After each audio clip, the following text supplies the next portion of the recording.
வணக்கம் அன்பு நண்பர்களே. திமுகவோட முன்னாள் அமைச்சர் சிவசங்கர் அவர்கள், அதாவது இன்னைக்கும் சட்டமன்ற உறுப்பினராக இருக்கக்கூடிய சிவசங்கர் அவர்கள் மிக முக்கியமான ஒரு சர்ச்சையில் சிக்கியிருக்காரு. அவருக்கு சென்னையில் இருக்கக்கூடிய மத்திய குற்றப்பிரிவில் ஆஜராக சொல்லி சம்மன் போயிருக்கு. இதில் ரொம்ப முக்கியமான திருப்புமுனை என்னன்னா, செந்தில் பாலாஜி அவர்கள் என்ன வகையான சர்ச்சையில் சிக்கினாரோ அதே போன்ற ஒரு சர்ச்சையில் சிக்கியிருக்காரு சிவசங்கர். இதனால சிவசங்கர் அவர்களுக்கு ரொம்ப முக்கியமான ஆபத்துகள் பிரச்சனைகள் காத்திருக்கு அப்படிங்கிறாங்க சட்டம் தெரிந்த அரசியல் புள்ளிவரம் தெரிந்த நகர்வுகளை உற்று நோக்கிறவங்க.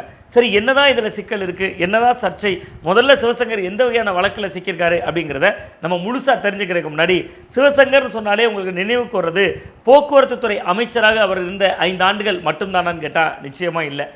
கிட்டத்தட்ட மகளிருக்கு கட்டணமில்லா பயணம் தொடங்கி பல விஷயங்கள் அவருடைய துறையில் செய்யப்பட்டிருந்தாலும் கூட சிவசங்கர்னு சொன்னாலே சமீப காலமாக ஜென்சி கிட்ஸு கூட தெரியும். காரணம் என்னென்னா, சட்டமன்றத்தில் திடீர்னு ஒரு நாள் எழுந்திருத்த சிவசங்கர் அவர்கள் அந்த ஆளுநர் உரை விவாதத்தின் போது எழுந்திருந்த சிவசங்கர் ஒரு முக்கியமான விஷயத்தை குறிப்பிட்டிருந்தார். ஆளுநரோட உரை அட்லி படம் பார்த்த மாதிரி இருந்துச்சு.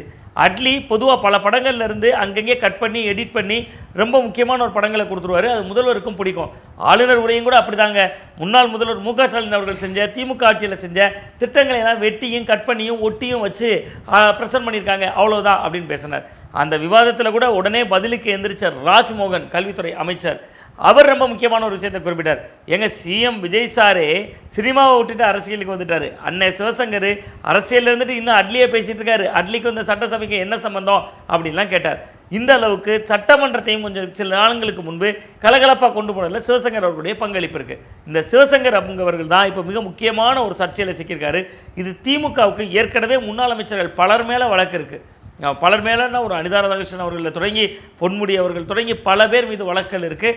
ஒவ்வொரு வழக்கிலும் அவர்கள் தலைமையில் தொங்கும் கத்தியாக தான் இருக்கக்கூடிய சூழலில் சிவசங்கர் முதன்முறையாக ஒரு பெரிய வழக்கில் சிக்கியிருக்கிறார். இந்த வழக்கினுடைய பின்னணி என்ன அப்படிங்கிறதையும் பேசுவோம். இந்த வழக்கு ஏன் முக்கியத்துவம் வாய்ந்த வழக்கு அப்படிங்கிறத பேசுகிறதுக்கு முன்னாடி, செந்தில் பாலாஜியும் இவரும் ஒரே மாதிரியான வழக்கில் சிக்கியிருக்காங்கன்னு சொன்னேன். அதை பற்றி நம்ம பேசலாம். கடந்த 2011 முதல் 2016 வரையிலான அண்ணா திராவிட முன்னேற்ற கழகத்தினுடைய ஆட்சி காலம், விஜய் ஜெயலலிதா அவர்களுடைய ஆட்சி அது. அந்த ஆட்சி காலத்தில் போக்குவரத்து துறை அமைச்சராக இருந்தவர் இன்றைக்கு திமுகவில் கோலோச்சக்கூடிய கொங்கு மண்டல தளபதிகளில் முக்கியமாக இருக்கக்கூடிய செந்தில் பாலாஜி அவர்கள்.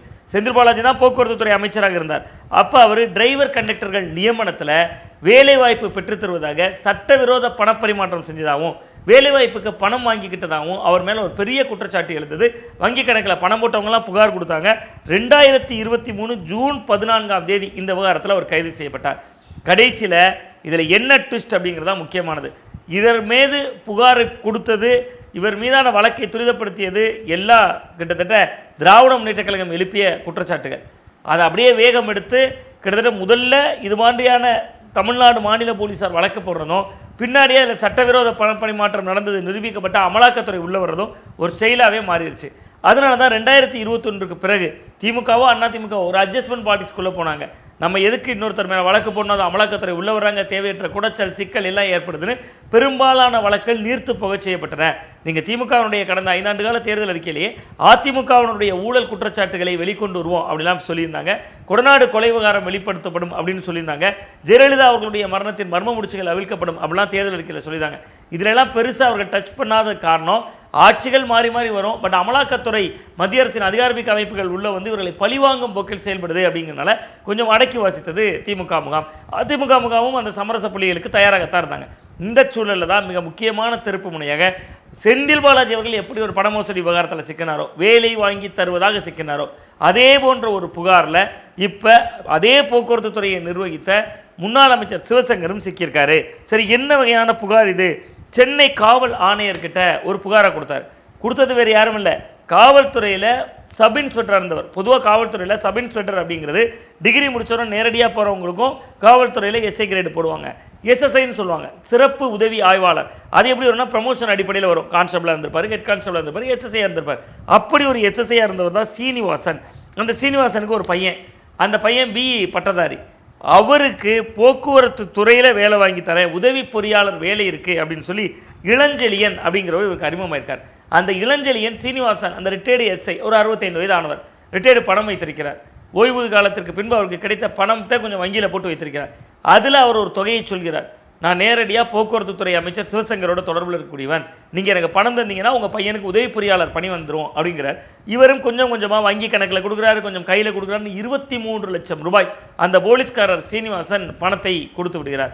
அந்த 23 லட்சத்தை பெற்றுக்கொண்டு வேலை வாங்கி கொடுக்கல. அப்போ தான் இவரும் எஸ்எஸ்ஐயில் இவருக்கும் குறுக்கு நெடுக்க தெரியுமே, கொஞ்சம் நெளிவு சுழிவு தெரியுமே. ஏன்னா காவல்துறையில் இருந்தால் உங்களுக்கு எந்த அளவுக்கு நல்ல விஷயம் தெரியுமோ அதை விட கூடுதலாக கெட்ட விஷயம் தெரியும். அப்போ இவர் நேரடியாக இளஞ்செழியை நம்மளை ஏமாத்துறாரான்னு சந்தேகத்தில் தலைமைச் செயலகத்திற்கு போய் சிவசங்கர் அவர்களை சந்தித்திருக்கிறார். சந்தித்த எல்லா விவரங்களையும் காட்டியிருக்கார். நான் இளஞ்செழியனை சந்தித்தேன், இளஞ்செழியன் என்று சொன்னேன். அப்போ முன்னாள் அமைச்சர் சிவசங்கர் தரப்பும் உங்கள் மகனுக்கு வேலை கிடைத்து விடும் அப்படின்னு உத்தரவாதம் சொன்னதா நான் சொல்லலை. இந்த இளஞ்செழியனை கடந்த 23ஆம் தேதி போலீஸார் கைது செஞ்சுட்டாங்க.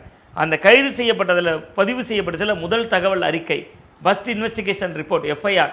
அந்த எஃப்ஐஆரில் சொல்லப்பட்டிருக்கு 2 தகவல்கள் சொல்லப்பட்டிருக்கு. கொடுத்த பணம் வந்து சேர்ந்து விட்டது என உறுதி கூறி ஏமாற்றியதாக அந்த எஃப்ஐஆரில் சொல்லப்பட்டிருக்கிறது. 2வது தலைமைச் செயலகத்தில் முன்னாள் அமைச்சர், அன்றைக்கு அமைச்சராக இருந்ததுனால அவர் தலைமைச் செயலகத்தில் இருந்திருக்காரு, போக்குவரத்து துறை அமைச்சரை சந்தித்ததாகவும் இந்த எஃப்ஐஆர் சொல்லுது. இந்த எஃப்ஐஆர் எந்த அடிப்படையில் போடுவாங்கன்னா, இது உறுதியான நிச்சயமான தீர்ப்பு இல்லை. எஃப்ஐஆர் என்பது ஃபர்ஸ்ட் இன்வெஸ்டிகேஷன் ரிப்போர்ட், கிடைக்கக்கூடிய தகவலின் அடிப்படையில் எழுதப்பட்டது, அது புனையப்பட்டதாகவும் மாற்றப்படும். நீங்கள் அதனால் இது இளஞ்செழியனுக்கும் சிவசங்கருக்கும் இருக்கிற தொடர்பை நிரூபிக்க வேண்டிய பொறுப்பு காவல்துறைக்கும் இருக்குது, புகார்தாரருக்கும் இருக்குது. பட் சர்ச்சை என்பது சர்ச்சை தானே. சிவசங்கர் இந்த சர்ச்சையில் சிக்கிக்கொண்டார். அப்போ சிவசங்கர் தரப்புக்கு இளஞ்செழியன் தரப்புக்கு தொடர்பு இல்லை அப்படிங்கிறத சொல்ல முடியாது. ஏன்னா ஒரு உதவியாளர் அப்படின்னு சொல்லக்கூடியவர்களும் இருக்காங்க. ஸோ அப்போ அந்த அடிப்படையில் சிவசங்கருக்கும் இளஞ்செழியனுக்கு தெரிந்து நடந்ததா தெரியாமல் நடந்ததா, சிவசங்கர் கொஞ்சம் ஜென்யூனான ஆள் இப்படிலாம் பண்ண மாட்டார்னு சொல்லக்கூடியவர்களும் இல்லை, நான் அவருக்கு தான் கொடுத்தேன்னு சொல்லக்கூடிய எஸ்எஸ்ஐ சீனிவாசன் தரப்பும் மோதிக்கொள்ளக்கூடிய சூழல் இருக்குது. அப்போ எஃப்ஐஆர் போடப்பட்டு விட்டது. இது தொடர்பாக அடுத்த கட்ட விசாரணைக்காக சென்னையில் இருக்கக்கூடிய மத்திய குற்றப்பிரிவு போலீஸார் வர சொல்லி சம்மன் கொடுத்துருக்காங்க சிவசங்கருக்கு. ஜூலை 1ஆம் தேதி, அதாவது நாளை ஆஜராக சொல்லி சம்மன் கொடுத்துருக்காங்க. இந்த விவகாரம் திமுகவினுடைய முன்னாள் அமைச்சர் சிவசங்கருக்கு தலைமையில் தொங்கும் கத்தியாக மாறியிருக்கு. நான் தான் முன்னாடியே குறிப்பிட்டேன், செந்தில் பாலாஜி விவகாரத்தை போல இதன் பேரும் சட்டவிரோத பணப்பரிமாற்றம். உதவியாளர் இளஞ்செழியன் பணம் வாங்கியிருந்தாலும் அவர் உதவியாளராக இல்லாவிட்டாலும் இந்த எஃப்ஐஆரில் சொல்லப்பட்ட தகவல்கள் நிரூபிக்கப்பட்டால், ஒருவேளை வழக்கு பாய்ச்சப்பட்டால் வழக்கை எதிர்கொள்வார்கள், அரசியல் அதில் சிக்கல் இல்லை. ஆனால் சட்டவிரோத பணப்பரிமாற்றம், வேலை வாங்கி தருவதாக மோசடி, இந்த வழக்கை நம்ம இப்படி இந்த கோணத்தில் அலசினால் 2013-14 காலகட்டங்களில் செந்தில் பாலாஜி அவர்கள் பணம் பெற்றதாக தொடரப்பட்ட அந்த வழக்குகளோடு ஒத்திருக்கிறது. அந்த 2011-16 காலகட்டத்தில் அதன் தன்மையோடு ஒத்திருக்கிறதுனால் திமுக மிக முக்கியமான தலகர்த்தர்கள் குறிவைக்கப்படுகிறார்களா அப்படிங்கிற கேள்வியும் இருக்குது.